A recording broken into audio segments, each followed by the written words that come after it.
Why should we stop being too kind? Many people believe that kindness is the ultimate virtue, a quality that everyone must possess to lead a peaceful life. But, have you ever stopped to ask, can being too kind be harmful? If kindness is always meant to bring goodness into the world, why then do some people suffer for it? Why do those who are overly kind sometimes find themselves used, hurt, or left in distress? Gautam, a Buddha, in his wisdom, once said, "The root of suffering is attachment." While this primarily refers to attachment to worldly desires, it can also apply to our attachment to the idea of kindness. There is a fine balance between being kind and being excessively kind. When kindness turns into self-sacrifice or when it becomes an obligation rather than a genuine act of goodwill, it no longer brings peace. Instead, it brings suffering. This is the lesson we learn from a timeless story that illustrates the importance of balancing kindness with wisdom. The story of the overly kind monk. There was once a monk who had devoted his life to the teachings of the Buddha. He was known far and wide for his incredible kindness. No matter who came to him, no matter what they asked of him, he would always respond with compassion, never turning anyone away. The monk believed that kindness was his highest duty, and because of this, he helped everyone he met. Regardless of their character or intentions, one day, a traveler came to the monastery. The traveler was in great distress, and the monk welcomed him warmly. "You seem troubled," the monk said. "How may I help you?" The traveler, seeing the monk's kindness, decided to exploit it. "I have lost all my belongings and have nowhere to go," he lied. "I need food and shelter." Without a second thought, the monk offered the traveler food and a place to stay. Days passed, and the traveler grew comfortable, eating the monk's food, resting in the monastery, and doing no work to contribute. He made no effort to leave. The cost of unchecked kindness. The monk noticed the traveler's lack of effort, but he thought, "It is my duty to be kind. I must continue helping him until he is ready to leave." However, time went by, and the traveler became more demanding. He began asking for better food, nicer accommodations, and even money. The monk, though hesitant, continued to fulfill these requests. Deep inside, he felt that something was wrong, but he suppressed these feelings, convincing himself that to be kind meant never refusing anyone. The other monks in the monastery noticed this growing imbalance. They approached the kind monk, saying, "Brother, this traveler has taken advantage of your kindness. He does not work, he does not contribute, and now he is demanding more. This is not the way of compassion," but the monk waved them away.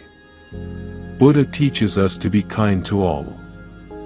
I must help him until he no longer needs me. This mindset, though rooted in good intentions, soon brought suffering to the kind monk. He began to feel exhausted, drained not only physically but emotionally. His resources were running low, and yet the traveler showed no signs of gratitude or change. The monk had given all he had, but it was never enough. The turning point, the meeting with the wise elder. One evening, an elder monk, known for his deep wisdom, visited the monastery. He observed the situation between the kind monk and the traveler. After witnessing the monk's exhaustion, he approached him and asked, "Why do you continue to help someone who does not appreciate or value your kindness?"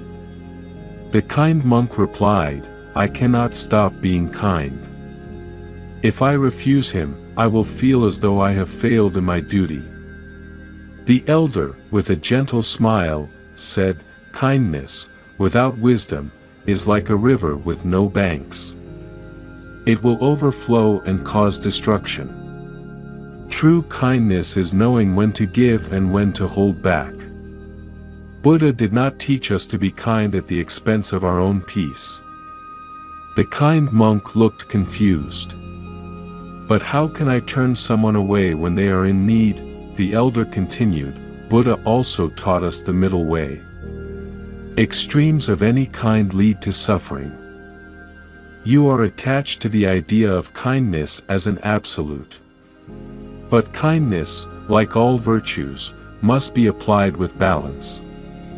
If your kindness is causing harm to yourself or enabling the bad behavior of others, it is no longer kindness, it is attachment, and that is where suffering comes from. The kind monk thought deeply about the elder's words. For the first time, he realized that his relentless kindness was not truly helping the traveler, nor was it helping himself. He was allowing the traveler to remain dependent and lazy, which was not beneficial to either of them. The lesson of detachment. The next day, the monk approached the traveler. "You have stayed here for many days," he said. "I have provided you with food and shelter, but it is time for you to continue your journey. You must find your own way from here." The traveler, shocked, tried to protest. "But you are a monk. Aren't you supposed to be kind? How can you refuse me now?" The monk, now wiser, replied, "Kindness does not mean allowing others to take advantage of you. I have been kind by offering you help, but now it is time for you to help yourself. This is the greatest kindness I can offer you." Angered, the traveler left the monastery, grumbling about the monk's sudden change of heart. But the monk felt a sense of relief wash over him. He realized that his kindness had become an attachment, a need to feel useful, and by releasing this attachment, he could return to true compassion, a compassion that was balanced with wisdom. Buddha's teaching on balanced kindness. Buddha once taught that true kindness arises from understanding and wisdom, not from blind generosity. In one of his discourses, he spoke about the importance of discernment when practicing compassion. He said, "If you are to help others, you must first understand their needs and your own capacity. Without wisdom, even the most well-intentioned acts can cause harm." The kind monk had learned this lesson. He realized that his desire to always be kind had led him to ignore the reality of the situation. He was no longer helping the traveler by giving him everything he asked for. In fact, he was enabling him to remain dependent. By setting boundaries, he was allowing the traveler to learn responsibility and self-reliance, gifts far more valuable than endless handouts. From that day on, the monk practiced kindness with wisdom. He helped those in need, but he also recognized when his kindness might be harmful. He learned to say no when necessary, understanding that sometimes the greatest act of compassion is allowing others to stand on their own. Satisfaction and inner peace. The monk found that by setting boundaries and practicing mindful kindness, he regained his energy, peace, and purpose. He no longer felt drained or overwhelmed. Instead, his acts of kindness were genuine and balanced, bringing him joy and fulfillment. He had learned that being overly kind, without wisdom, could lead to suffering, not only for himself but for others as well. In the years that followed, the monk became known not only for his kindness but also for his wisdom. People came to him not just for help, but for guidance. He taught them that kindness, like all things in life, must be practiced with balance. Too much kindness can be as harmful as too little. He would say, "True compassion is knowing when to give and when to withhold." The traveler's journey. As for the traveler, he wandered from place to place after leaving the monastery. At first, he was bitter and angry, blaming the monk for turning him away.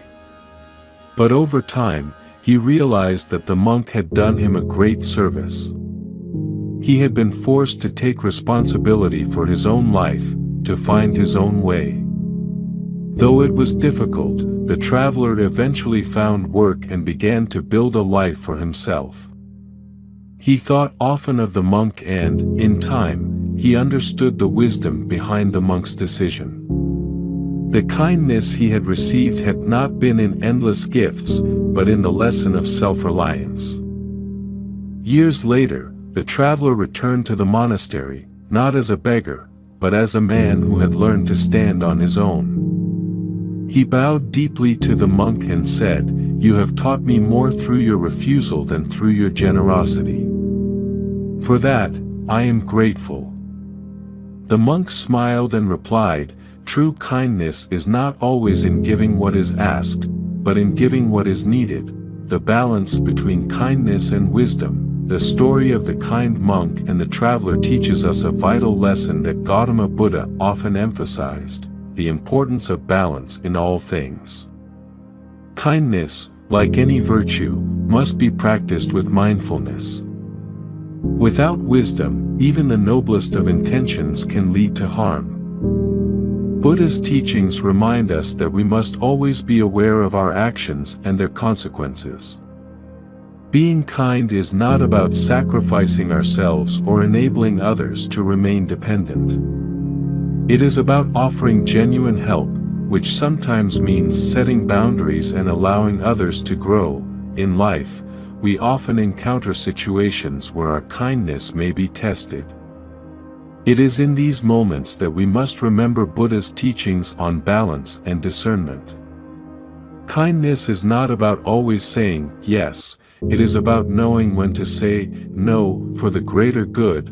Ultimately, true kindness is not just about easing the suffering of others, it is about doing so in a way that promotes growth, wisdom, and inner peace for everyone involved. In the words of Buddha, do not go to extremes, but follow the middle way. By understanding this balance, we can offer kindness that heals, uplifts, and empowers, rather than kindness that drains us or enables others to remain stuck. The greatest kindness we can offer is one that considers both our well-being and the well-being of those we seek to help. Thanks for watching. Hope enjoyed this video. Don't forget to subscribe to my channel for more content like this. Just click the subscribe button below and hit the notification bell so you never miss an update. Also, feel free to leave a comment and let me know what you'd like to see next. See you in the next video.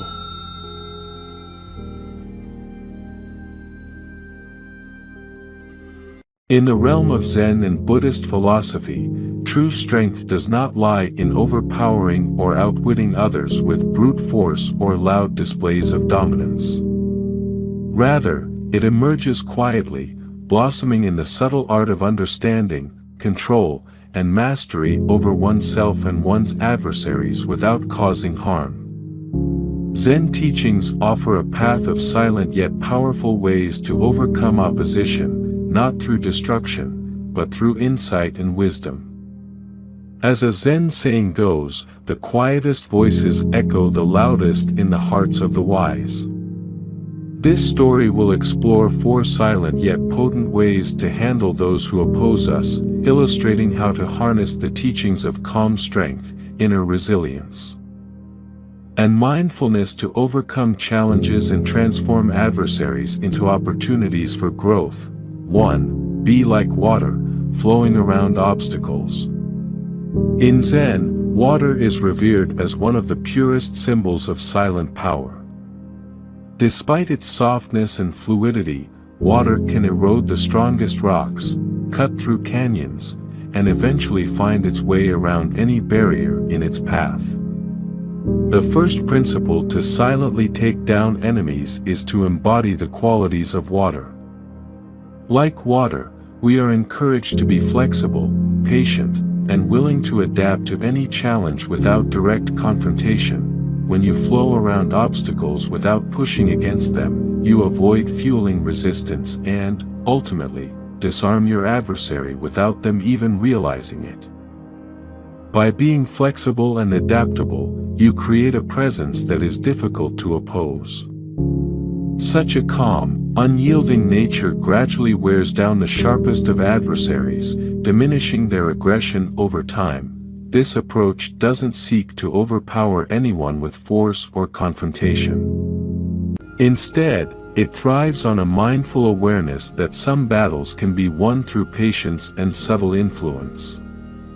It illustrates how one can maintain dignity and remain resolute in purpose without stirring unnecessary conflict. 2. Mastery over silence.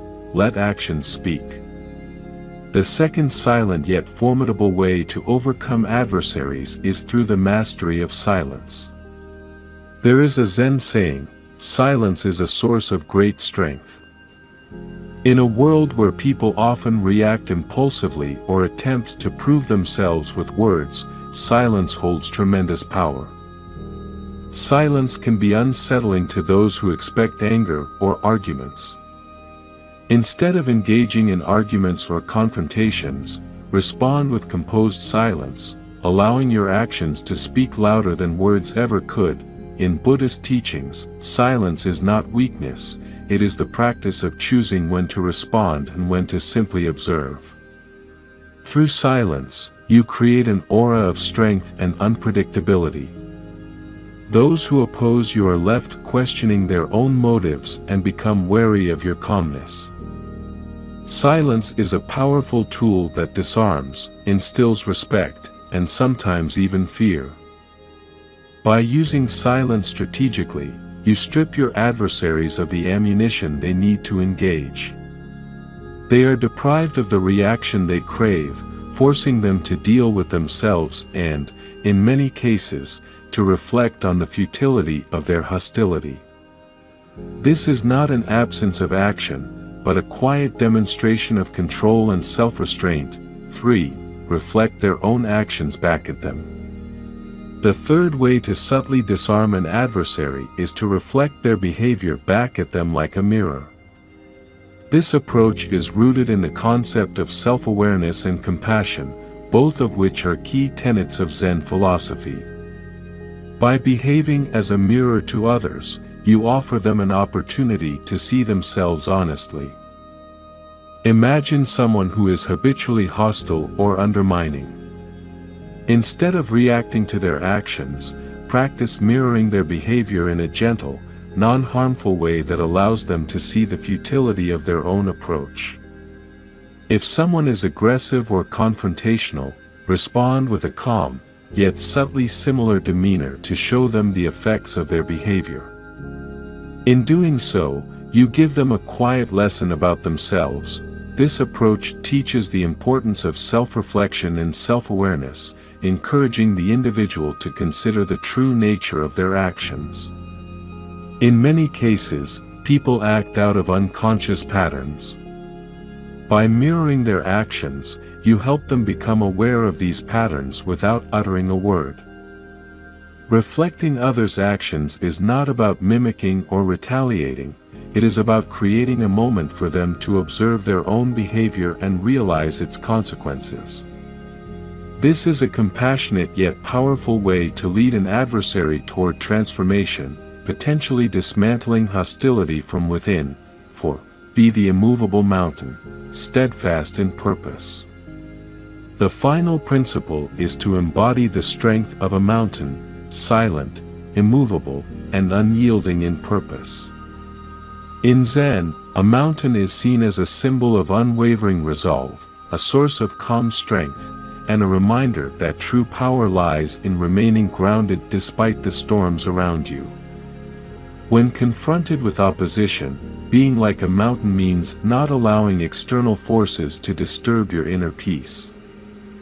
Those who come against you may try to shake you, distract you, or lure you into conflict. However, when you remain firmly rooted in your values and goals, unaffected by attempts to sway you, you silently demonstrate a strength that others cannot easily challenge. Enemies who encounter this form of inner solidity often lose interest in their antagonism. Your quiet, unyielding presence becomes both a shield and a testament to your dedication.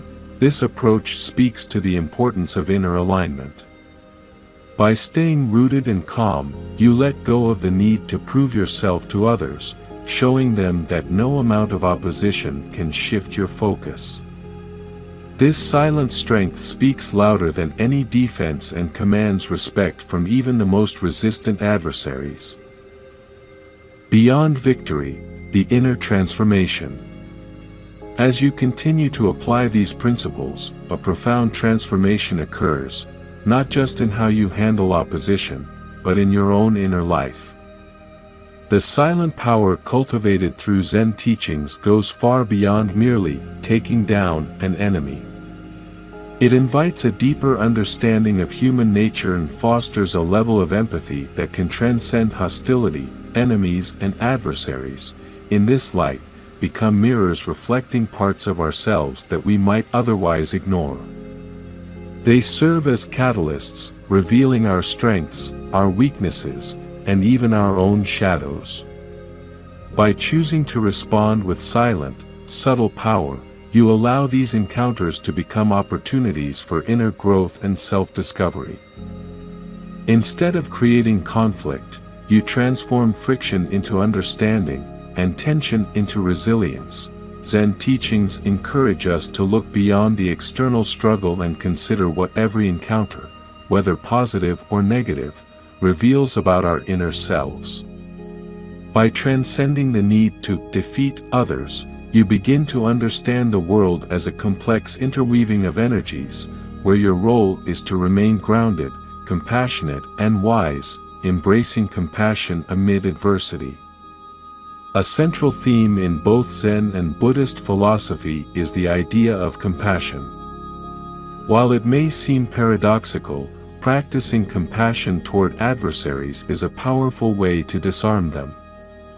Compassion does not mean allowing others to harm you. Rather, it is about seeing beyond their actions and understanding that many people act out of their own suffering or fear. Imagine someone who consistently opposes or criticizes you. Instead of viewing them as an enemy to be defeated, consider the possibility that they might be struggling with their own insecurities or frustrations. By silently acknowledging their humanity, you allow compassion to soften the tension. This approach doesn't require you to excuse harmful behavior, but it invites you to respond without animosity, which can often dissolve hostility in surprising ways. In Zen, compassion is not weakness, it is strength refined through wisdom. Responding to adversaries with compassion rather than anger subtly weakens their hostility. For they find no fuel for conflict in you. This approach gradually transforms adversarial relationships, opening doors to peace where there was once strife, victory through inner peace. The final takeaway from these silent teachings is that true victory does not come from defeating others but from achieving inner peace. Zen teaches that the most valuable battles are those we fight within ourselves, against our own anger, ego, and fear. By mastering these internal forces, you create a sense of balance and harmony that no external adversary can disrupt. When you are at peace with yourself, the world becomes less threatening. Adversaries lose their power over you because you no longer feel the need to defend or prove yourself. The sense of invincibility that arises from inner peace is the essence of Zen mastery, and it is the ultimate answer to any conflict. In the end, these teachings guide us to a place where external conflicts cease to hold sway over us. By focusing on inner peace, you transcend the need for victory over others. Instead, you find a profound freedom, an unshakable calm that cannot be disturbed, no matter what challenges arise. Concluding reflection, the journey to true power, the journey of mastering these silent, Zen-inspired ways to handle enemies is ultimately a journey into one's own depths. Each principle is a stepping stone toward deeper self-awareness, resilience, and wisdom. Rather than seeking victory over others, you achieve a form of victory over yourself, attaining a state of clarity that makes you unassailable. As Zen wisdom suggests, when there is no enemy within, the enemy outside cannot hurt you. Through these teachings, you become a quiet warrior, a person whose strength lies in stillness, whose power is rooted in peace, and whose resilience is unbreakable. The most formidable presence is one that does not shout or strike, but one that simply is, a beacon of calm, strength, and unyielding purpose. As you embody these principles, you'll find that adversaries lose their influence, and life's conflicts seem less daunting. Instead of battling the world, you learn to move with it, embracing its challenges with a peaceful heart and an unbreakable spirit. This, in the end, is the truest form of victory. Thanks for watching. Hope enjoyed this video. Don't forget to subscribe to my channel for more content like this. Just click the subscribe button below and hit the notification bell so you never miss an update. Also, feel free to leave a comment and let me know what you'd like to see next. See you in the next video.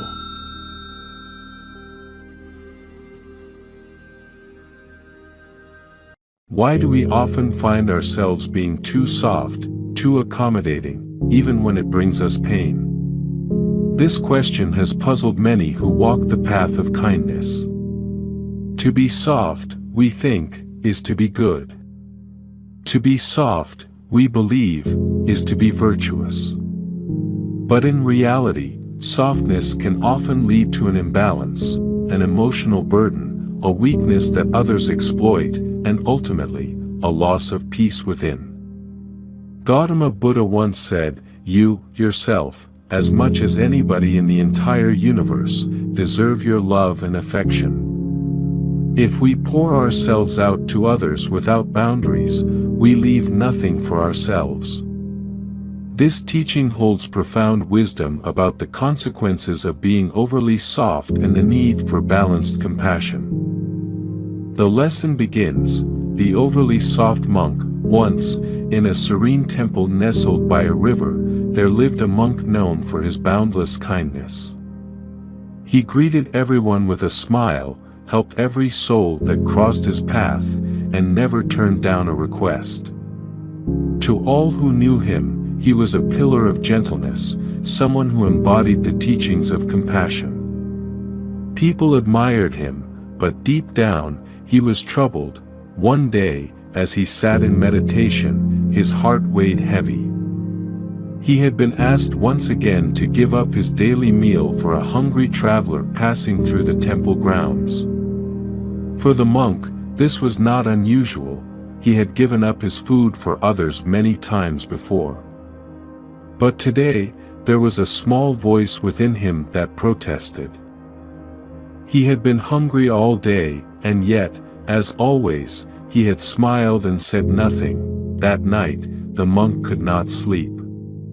He lay in his bed and wondered why he felt so unsettled. Wasn't this what compassion was about? To give to others, even at the cost of one's own comfort. But as his mind churned, he realized a disturbing pattern. Every time someone needed something, he was the one to give it. But when he needed something, even if just a small moment of peace, there was no one to help him.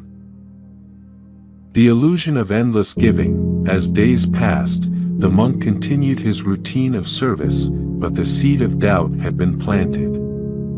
He began to notice how those around him took his kindness for granted. They knew that if they asked, he would say yes. Whether it was a task in the temple, a favor to be done, or a shoulder to lean on, the monk was the first they turned to. One evening, an elder monk noticed his tired eyes and called him aside. "Why do you look so weary, my friend?" the elder monk asked. "I do not know," replied the soft-hearted monk. I only try to help others as much as I can. Yet, I feel drained, as though something is missing within me." The elder monk smiled gently and said, "You give so much that you have forgotten to care for yourself. Compassion without boundaries is not true compassion. It becomes an invitation for others to take advantage of you. The Buddha teaches us to love others, but he also teaches us to love ourselves." The soft monk was puzzled.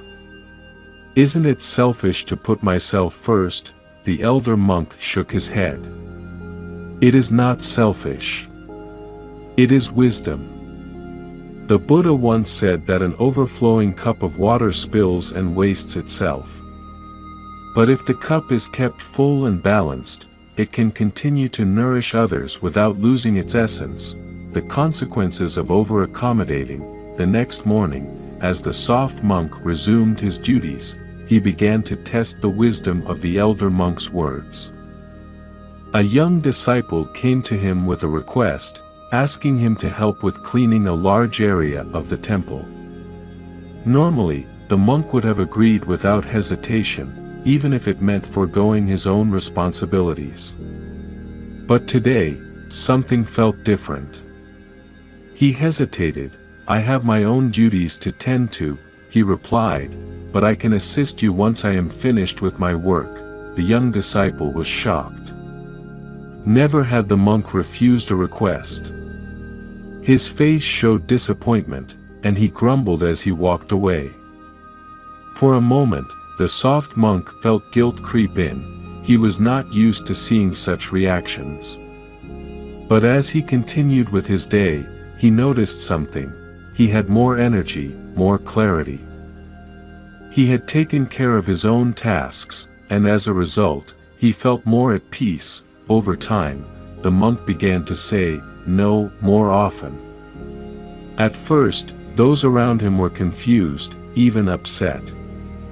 They were used to his soft-hearted nature, his willingness to drop everything for their needs. But gradually, they began to respect his boundaries. They asked for less, and when they did ask, it was with more consideration. Learning the balance, one day, a group of travelers came to the temple seeking shelter. The soft monk, still learning the balance of compassion, was approached by the leader of the group. "We are tired and hungry from our journey," the leader said. "Could you give us food and a place to sleep?" The monk's heart softened for them. He had been a traveler once, wandering in search of wisdom, and he knew the weariness of the road. But he also knew the temple had limited resources that needed to be managed carefully. He looked at the travelers and said, "We have food and shelter to share, but only for the night. After that, you must continue your journey." The leader frowned.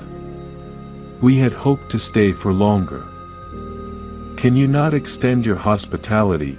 The soft monk felt the familiar urge to accommodate, to give more than was wise, but he took a deep breath and replied, "We are here to help travelers, but we must also preserve our resources for others who will come after you. A single night is our offering, and we give it with full compassion." The travelers accepted his decision and stayed for the night. As they left the next morning, the monk noticed something remarkable. Rather than feeling depleted, he felt a sense of inner balance, a peace that came from offering help while maintaining his own well-being. The power of self-respect. Days passed, and the monk's reputation began to change. No longer was he seen as the endlessly accommodating figure who could be leaned on without consideration. Instead, people began to see him as someone who offered wisdom and help, but with strength and boundaries. They began to respect him in ways they hadn't before, for now, his kindness was paired with self-respect. He started teaching others what he had learned, that being soft, without limits, is not truly beneficial. It is like a river that overflows its banks, causing destruction where it once brought life. True compassion requires strength. It requires the ability to say no when necessary, to protect oneself from being drained and depleted. Why is it, he would ask his students, that we are so quick to give everything away to others, yet so hesitant to protect our own well-being? One student replied, because we are afraid of being seen as selfish. The monk nodded. Yes, that is the root of it.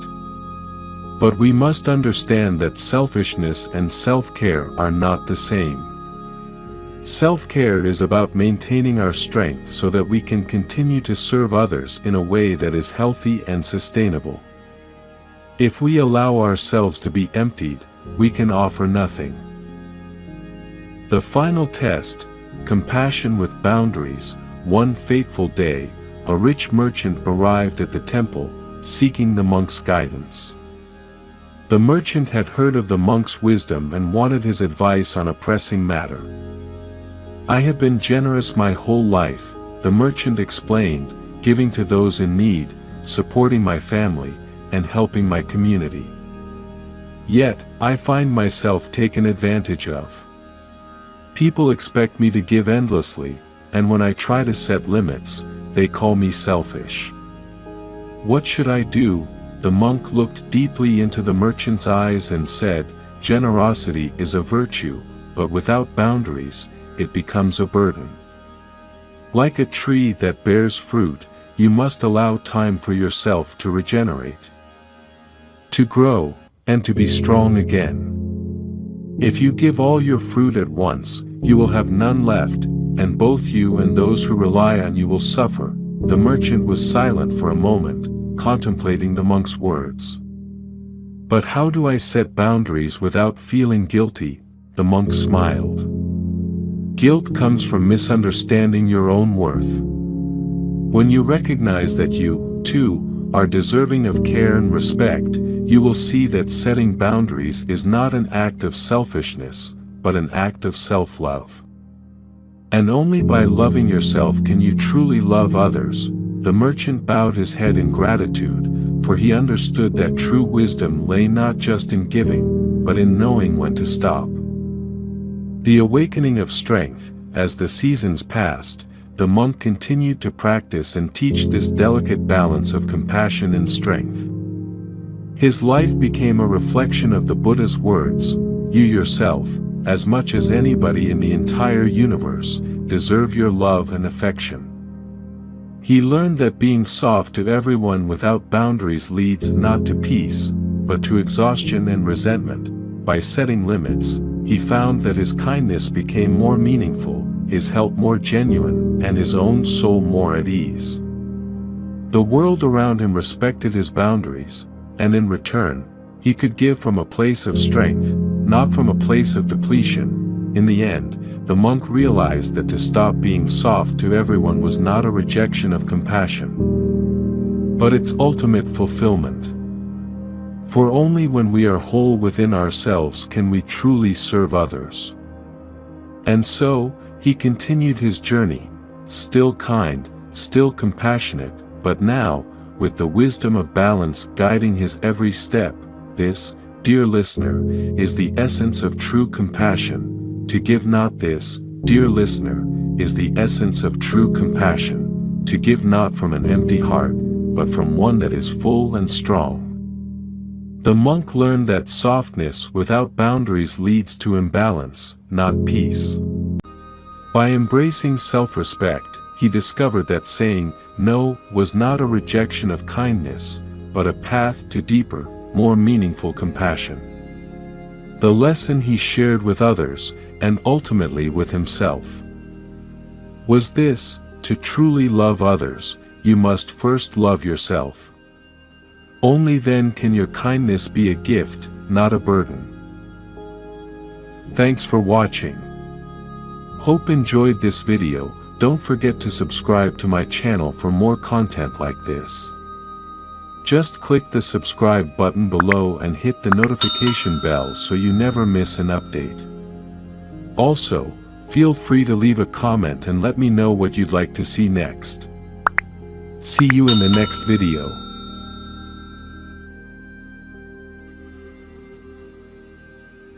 A traveler once met an old sage sitting beneath a great tree. The traveler, still strong in his youth, carried a bag of supplies on his back and walked with confidence. The sage, however, sat still, his body frail, his movements slow, but his eyes carried the depth of 1,000 journeys. "Why do you sit here all day?" the traveler asked. "Should you not be walking and exploring while you still breathe?" The sage smiled and replied, "The feet that walked the world have now found stillness, but the mind still travels beyond the horizon. The mountain may lose its ability to rise, but it does not lose its essence as a mountain. And even the river, when it slows, still nourishes the earth." The traveler did not understand. How could one live fully without walking freely? But the sage knew something the traveler did not. Walking may slow with age, but movement is more than just steps. And those who adapt wisely can still live fully. This is a truth often forgotten. The body, once strong, will weaken. The legs that carried us will tire. But this does not mean life stops. It only means we must walk differently. Buddha once taught, "When the body is weak, let the mind be strong. When movement is slow, let wisdom be fast. And when the feet rest, let the heart continue the journey." This teaching is not about resisting time but moving with it. If old age limits your steps, the answer is not despair, it is adaptation. Here are 5 simple yet powerful ways to keep your movement alive, even when walking less. 1. Strengthen the body with small movements. An aging monk once noticed that he could no longer walk the temple grounds as he once did. His knees ached, his steps grew unsteady, and long walks left him exhausted. At first, he resisted. "I must walk as I always have," he told himself. "If I stop, I am no longer the same person." But his stubbornness only brought him pain. One evening, his teacher came to him and said, "Would you fight the river for changing its course? Would you blame the sun for setting earlier in winter?" The monk sighed. "No. But my body is no longer my own. It refuses to obey me." His teacher handed him a small cup and said, "Lift this 3 times each day. When you can do it easily, lift it 5 times. Then 10. If your feet slow, let your hands move. If your legs weaken, let your arms strengthen." Movement is not lost, it is only changed. From that day forward, the monk stopped forcing long walks. Instead, he focused on smaller movements, raising his arms, flexing his fingers, strengthening his back. He moved, but in a way that respected his body's change. And soon, he found that even though he walked less, he still felt strong. When walking becomes difficult, strengthen the body in other ways. Use small movements, stretching, lifting, or shifting your posture. The body still listens if you speak in ways it understands. 2. Find balance through stability. A wise gardener once noticed that an old tree, once towering over the land, had begun to lean. Its roots, once deep and firm, struggled to hold its weight. The gardener could not make the tree young again, but he did not let it fall. Instead, he placed stones around its base, tied gentle supports to its trunk, and trimmed its heaviest branches. With time, the tree stood strong once more, not by force, but by balance, just as the tree found support. So too must we. When walking becomes harder, balance becomes more important than speed. If your steps are unsteady, use a cane or a sturdy staff. Lean on railings, sit when needed, and never be ashamed to ask for support. Many refuse help, thinking it makes them weak. But the tree did not resist the gardener's care, and because of this, it continued to stand. True strength is knowing when to support yourself. If walking is difficult, focus on balance. A stable step is worth more than 1,000 rushed ones. 3. Walk with the breath, not just the feet. A seeker once came to a Zen master and asked, "Why do I tire so quickly when I walk?" The master watched the seeker walk and noticed he moved with force, his breath uneven, his mind restless. "Walk with your breath, not just your legs," the master advised. "Breathe deeply before you step. Let the breath lead, and the body will follow." The seeker tried this. He inhaled, took a step, exhaled, and stepped again. Soon, he found that he could walk longer without exhaustion. For those who struggle with walking in old age, the breath can become a powerful ally. Deep, controlled breathing reduces strain on the body, improves circulation, and lessens fatigue. Each breath is a step itself. When walking less, breathe more. Do not rush. Walk as the breath moves, steady, patient, and strong. A slow, mindful walk is more powerful than a hurried one. 4. Move in water, not just on land. An elder once sat by a river, watching as a fish swam effortlessly against the current. He sighed, remembering how his own legs once moved as freely. A passing traveler saw his sorrow and said, "You cannot run like before, but the water does not ask you to. Step in, and let it carry you." The elder listened. He began to spend time in the water, walking slowly through shallow streams, moving his limbs in gentle circles. In the water, his pain lessened, his stiffness faded, and he felt light again. Walking on land may become hard, but water offers a way to move without strain. The body floats, the joints relax, and the resistance of the water builds strength without pain. Those who struggle with walking can still move freely in water. When the earth resists you, move with water. Swimming or water exercises can restore movement when walking becomes difficult. 5. Accept rest as a form of movement. A tired wanderer once asked a sage, "If I stop walking, does my journey end?" The sage laughed and said, "Does the moon stop shining when hidden by clouds? Does a river cease to flow when it rests in a still pond?" Movement is not only in the feet, it is in the mind. The breath, the presence of being. When the body slows, allow rest to become part of the movement. Meditation, stretching, and even stillness can be powerful forms of activity. Rest is not failure. It is preparation for the next step, no matter how small. When walking less, do not fear rest. Stillness is not the end of movement, it is part of it. The path beyond steps. The traveler who met the sage learned something many struggle to accept: movement is not confined to the feet. It is a force within us, an energy that continues even when the body slows. In old age, when walking becomes difficult, the mind clings to what was lost, resisting the change. But true wisdom lies not in resistance but in transformation. 1. The nature of change, walking with time. There is an old Zen saying, "A river does not resist the stones in its path, it flows around them and continues on its way." Aging is like this river. The legs that once carried us far may now hesitate, the steps that were once swift may falter. But if we resist, if we insist on walking as we did in youth, suffering grows. However, if we flow with time, adapting to our body's changes, we can move forward without pain.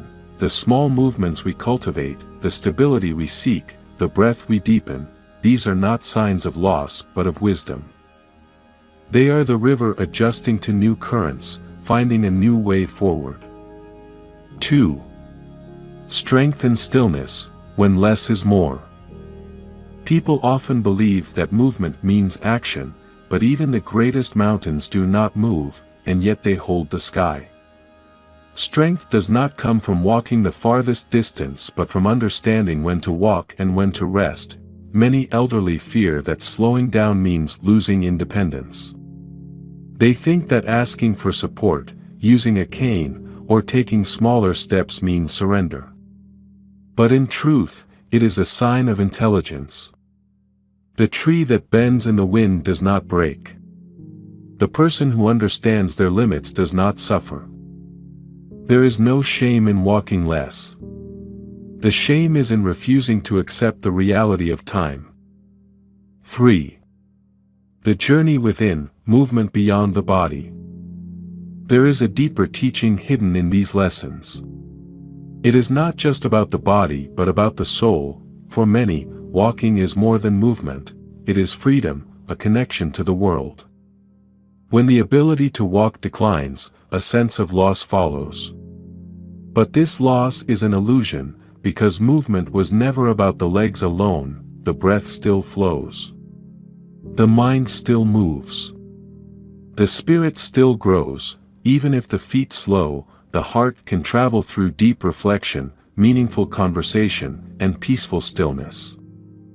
If the body cannot walk, let the mind explore. If the legs are weak, let the soul rise. In this way, movement never truly stops.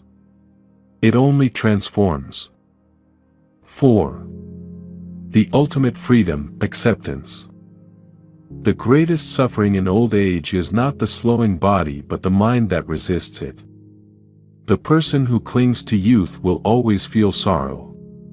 But the one who accepts the truth of change will find peace. A wise elder once said, "I do not walk as I once did, but I have never stopped moving.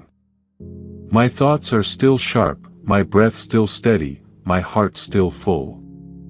Time has not taken from me, it has only shown me a new path. This is the secret. Walking less does not mean living less. It means finding new ways to live fully, without regret." The journey continues. When the traveler left the sage, he no longer pitied him for sitting beneath the tree. He understood now, the sage had not stopped moving, he had simply found another way to walk, and so must we. Even if our feet slow, our journey is never over. The path continues, in small steps, in deep breaths, in quiet strength. Aging is not the end of movement, it is the beginning of moving wisely. Thanks for watching. Hope enjoyed this video. Don't forget to subscribe to my channel for more content like this. Just click the subscribe button below and hit the notification bell so you never miss an update. Also, feel free to leave a comment and let me know what you'd like to see next. See you in the next video.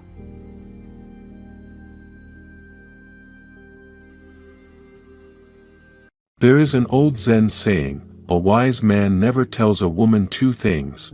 It is a cryptic statement, one that intrigues and unsettles. What are these two things? Why would wisdom demand such secrecy? Is it a warning, a guide, or a paradox wrapped in silence? Zen does not hand out wisdom as a mere collection of words. It teaches through experience, contradiction, and revelation. Sometimes, silence itself is the greatest lesson. The mind, always eager to solve riddles, will struggle, searching for answers in the external world. But true wisdom is not found in easy answers, it emerges when the mind is forced into stillness, like a pond undisturbed by the wind. To understand this saying, one must go beyond words. Let me tell you a story. The story of the unspoken truth. A wise man once lived on the mountain's edge, where the sky met the earth in an endless embrace of silence. His reputation spread far and wide, for he spoke little but saw much. People traveled great distances to hear his words, believing them to hold the secrets of the universe. One day, a woman came to him. She was unlike the usual seekers. She did not come with empty hands or an empty heart. She was a woman of sharp intelligence and a restless spirit. She bowed before him and said, "Master, I have heard that a wise man never tells a woman two things. What are they?"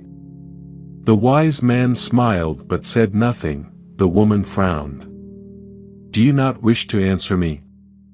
Still, the wise man remained silent. The woman, unaccustomed to being ignored, grew impatient. "If you do not answer, then I will assume you do not know." At this, the wise man finally spoke. "If I tell you, you will regret it." The woman laughed. "Regret? I have faced storms, war, and betrayal. There is nothing I fear to hear." The wise man nodded. "Then listen carefully." And he told her, but the moment the words left his lips, the woman's face changed. She went pale as if she had touched fire. Her heart, so confident a moment ago, now trembled. She rose abruptly, her breath uneven. "You should not have told me," she whispered. The wise man closed his eyes. "I told you so." The woman left, carrying with her the unbearable weight of truth. The mirror of perception. What did the wise man tell her? The first thing a wise man never tells a woman is how she is truly seen by others. Perception is a fragile thread. A woman, like all human beings, sees herself through the reflection of others. But the reflection is never truly hers. It is distorted by admiration, envy, love, and hate. If she is told the full truth of how others perceive her, it can shatter her self-image. If she is loved, she may discover it is not for who she is, but for who she appears to be. If she is envied, she may see that it is not admiration, but resentment disguised. The truth is rarely as kind as the illusion. Had the wise man told her that she was feared rather than respected, desired but not understood, envied but not loved, what peace would such knowledge bring? When the woman heard the truth, it became a burden. She could no longer look in the mirror without seeing 1,000 hidden glances behind her, and so she regretted asking. The weight of words unspoken. The second thing a wise man never tells a woman is the unspoken thoughts of a man's heart. Words, once spoken, cannot be unspoken. But the heaviest words are the ones that remain unsaid. A man may love, but never say it. A man may despise, yet smile. He may dream of another life but remain in this one. His silence is not deception, but protection, for himself and for the ones he cares about. If a woman were told every unspoken thought of a man's heart, it would unravel the delicate balance of love, respect, and illusion. Perhaps she would hear that a man stays not out of love, but duty. That his heart is restless, that his words of devotion are learned habits rather than spontaneous truths. Would such knowledge bring peace? The wise man knew that words have consequences. Some truths are best left unknown, for they serve no purpose but to wound. When the woman heard the second truth, she could no longer look at those around her without wondering, what are they not saying? And so she regretted asking. The nature of wisdom, knowing when to speak and when to be silent. A wise man does not withhold these truths to deceive. He withholds them because he understands the nature of the mind. To reveal perception is to break illusion, and illusions are often the scaffolding of a peaceful life. To expose hidden thoughts is to open a wound that may never heal. Zen is not about accumulating knowledge, it is about understanding the weight of knowledge. A fool speaks because he wishes to be heard. A wise man speaks only when the words will serve a purpose. The greatest wisdom is not in knowing when to answer, but in knowing when to remain silent. And so, the wise man never tells a woman two things, because some truths, once known, bring only suffering. The depth of silence and the weight of knowledge. The story of the wise man and the woman is not just about the withholding of truth, it is about the burden of knowing. In the vast expanse of Zen and Buddhist thought, knowledge is often a double-edged sword. It can enlighten, but it can also destroy. Wisdom is not in the accumulation of truths but in the discernment of which truths should be spoken and which should remain in silence. The illusion of self, why the first truth is dangerous. The first thing a wise man never tells a woman is how she is truly seen by others. Why? Because identity is a fragile construct. Every human being builds an image of themselves based on reflections, how others respond, how they are treated, what is said or unsaid in their presence. But this reflection is never objective, it is shaped by admiration, jealousy, expectations, and projections. To believe that one is loved, respected, or feared in a certain way is often a carefully built illusion, a necessary fiction that provides comfort and stability. If this illusion is shattered, what remains? To hear the unfiltered truth of how others see us is to lose the ability to walk through life unburdened. If one learns that their kindness is mistaken for weakness, that their strength is feared rather than admired, that their beauty is envied but not appreciated, can they ever move through the world the same way again? Buddhism teaches that the self is an illusion, a construct of mind and perception. To cling too tightly to an identity is to invite suffering, for identity is fragile, ever-changing, and ultimately unreal. The wise man understands this. He does not reveal the full truth of perception because he knows that perception itself is fluid, impermanent, and often unkind. The woman, when faced with this truth, was unable to bear it. The illusion was shattered, but in its place was not peace, only the weight of too much knowledge. Thus, the first teaching is not about deception but about protection. The wise do not speak of things that offer no peace. The nature of the heart, why the second truth is unbearable. The second thing a wise man never tells a woman is the unspoken thoughts of a man's heart. Why? Because words, once spoken, cannot be unheard. All human relationships exist within a delicate balance of truth and illusion. Love, loyalty, friendship, these things are not always built on full honesty but on shared understanding. On the unspoken agreements that allow people to coexist without wounding one another. A man may love but never say it aloud. He may remain in a relationship not because of passion but because of duty, comfort, or fear of solitude. He may look upon another with longing but never act. If all these unspoken truths were laid bare, what would remain? To know every secret thought of another person is to lose the ability to see them with kindness. It is to strip away the mystery and expose the vulnerability that makes human connection bearable. Zen teaches that words have power. They are not merely sounds but manifestations of reality. When something is spoken, it becomes real, it carries weight. It changes the course of thought and action. The wise man understands this. He knows that some things are better left unsaid, not because they are lies, but because their truth serves no purpose but to wound. The woman, when faced with this truth, could no longer look at the people around her in the same way. She had gained knowledge, but at the cost of peace. Thus, the second teaching is not about concealment but about wisdom. The wise do not reveal things that bring only suffering. Zen and the middle path, when to speak and when to be silent. In Zen, silence is often the greatest answer. A monk once asked his master, "What is the highest wisdom?" The master remained silent. The monk, impatient, asked again, "What is the highest wisdom?" The master simply smiled. The monk bowed in understanding. Silence does not mean ignorance. It does not mean deception. It means understanding that not all questions require answers, and not all truths bring peace. Buddhism speaks of the middle path, the way between extremes.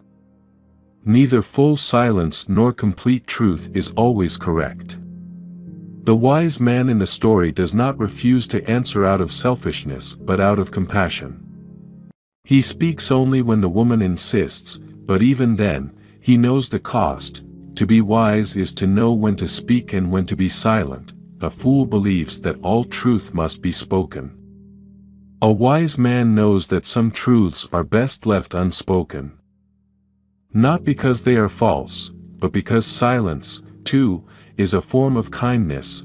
Final reflection, the unasked questions. At the end of the story, the woman returns, wiser and more humbled by experience. She does not come seeking more answers. She has learned that some things must be understood through life, not through words, and the wise man. He does not remind her of her mistake. He does not say, "I told you so," because wisdom is not in proving oneself right. It is in allowing others the space to grow. The greatest truths are not the ones we ask for, they are the ones we learn in silence, and so, the greatest lesson of all is not in what was said, but in what was never spoken. Thanks for watching. Hope enjoyed this video. Don't forget to subscribe to my channel for more content like this. Just click the subscribe button below and hit the notification bell so you never miss an update. Also, feel free to leave a comment and let me know what you'd like to see next. See you in the next video.